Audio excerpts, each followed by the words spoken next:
Et hop, entrée dans la danse. Jean Telet, nous vous recevons aujourd'hui à la Galerne pour la parution de ce roman, Entrée dans la danse, dans votre maison d'édition, Julliard.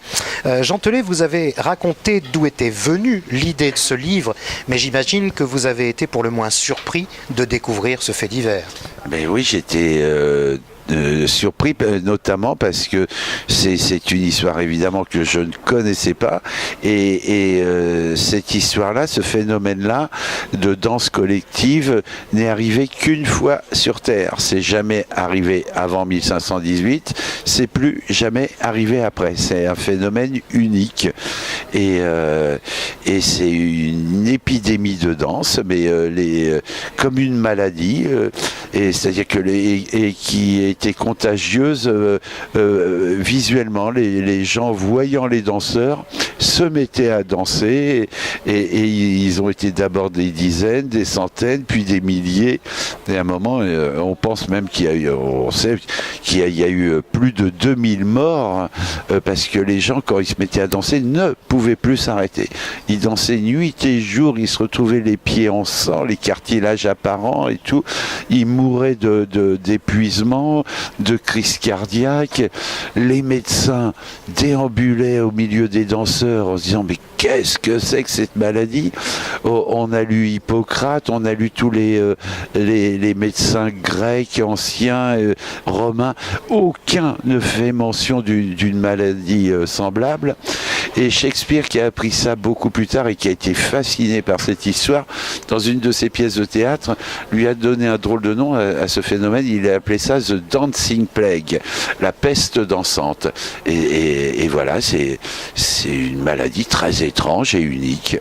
Alors, bon, des épisodes d'hystérie collective, il y en a eu dans le monde. Je ne sais pas si on peut appeler cet épisode ainsi. Épisode qui se passe d'ailleurs en 1518, quelques mois après d'ailleurs, puisque nous sommes au Havre, après la fondation du Havre. Ouais. J'imagine qu'il y a quand même peu de documents, peu d'archives sur ce phénomène. Comment avez-vous travaillé ? C'est vrai qu'on trouve peu de choses, mais il y a eu notamment un médecin suisse qui s'appelait Paracels, qui était un alchimiste et puis un des pères fondateurs de la toxicologie, et qui, quand il a appris cette histoire, a été complètement fasciné par ce truc-là et est venu à Strasbourg enquêter 8 ou 9 ans après. Donc il a pu savoir beaucoup de choses, et grâce à lui, on sait comment toute la progression de cette danse, on sait comment elle a démarré. On sait grâce à lui que c'est une femme qui habitait rue du Jeu des Enfants à Strasbourg. Rue du Jeu des Enfants, c'est quand même un nom de rue génial. Ça ne s'invente pas. Et une rue qui existe toujours. Ah, ouais. Et c'était Lynne Trophéa. On sait qu'elle venait de balancer son enfant à la rivière depuis le pont du Corbeau, comme beaucoup de femmes faisaient à l'époque. Et les femmes, quand elles avaient fini d'allaiter leur bébé, comme elles savaient que de toute façon elles n'allaient pas pouvoir le nourrir, elles allaient jeter leur enfant à la rivière. Et il se passait beaucoup ça, et quand c'était pas des parents qui mangeaient leurs enfants, tellement Strasbourg était dans un état catastrophique de famine totale et tout. Ils comprenaient plus rien. En plus, c'est l'année où déboulait une nouvelle religion, donc un truc de fou.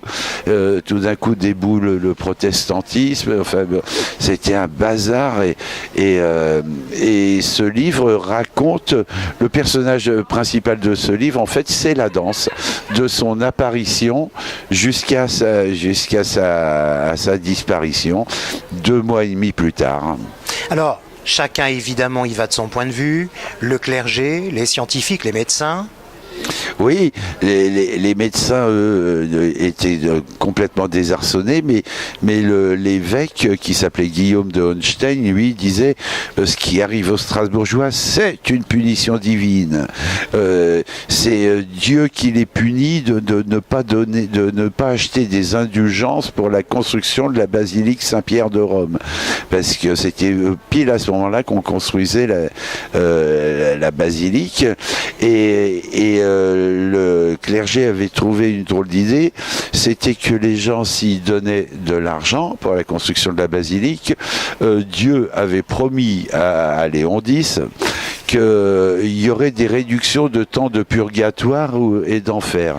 Mais les gens, comme j'ai dit tout à l'heure, qui en étaient à balancer leur enfant à la rivière ou à les bouffer, n'avaient pas d'argent, ne pouvaient pas acheter des indulgences, et le clergé les menaçait à leur mort de les faire enterrer sur une colline en dehors des remparts de Strasbourg, qu'on appelait la colline du bourreau, et qui était la seule terre non bénite de Strasbourg. Donc c'était promesse d'enfer à perpétuité, quoi.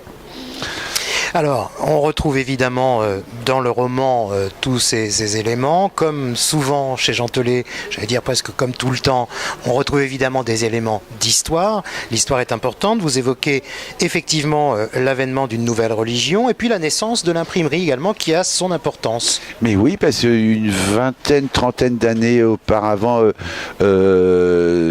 Gutenberg inventait l'imprimerie, et comme arrivait cette nouvelle religion, le protestantisme, Martin Luther, qui était très malin et très moderne, s'est servi de l'imprimerie pour notamment faire imprimer ses 95 thèses contre les indulgences, qui faisaient clouer sur les portes des églises, des couvents, et donc toute cette histoire de danse s'est passée dans ce bazar